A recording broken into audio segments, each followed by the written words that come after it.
we're triggering a couple of things. So they're not going to change their behavior just because you tell them to or just because you train them to. So you take the 7%, and those are the folks who jump straight to experimentation on the change curve. Very, very few people can jump straight over that trough into experimentation and just acceptance and moving forward. And that's our 7%, right? Those are the earliest adopters. They are super comfortable with experimentation. They automate themselves out of a job. They're super comfortable with ambiguity, but they're also incredibly good at creating leverage.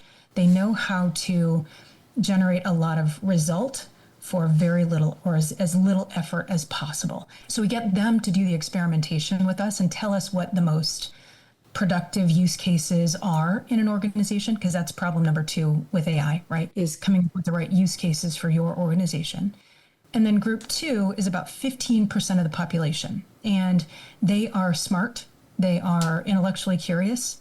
They like to learn. They like to teach. And it's that learn and teach tipping point that is really important here, because they're the translators between the two groups. And what they're doing is proving out the concept, proving out the use cases, and then giving us the detailed process maps, the playbooks, the checklists, the detail that everybody else needs.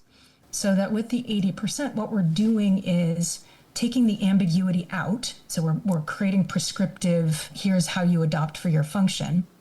And we're triggering their need to belong or fit in. They won't change their behavior because you tell them to. They will change their behavior to fit in. So if you give them people to fit in with, and you give them a prescriptive way to fit in, they'll do it. They will absolutely do it, especially if their executives are saying, this is our expectation. This is the behavior we want. These are the kinds of things we need to do. This is who we are now.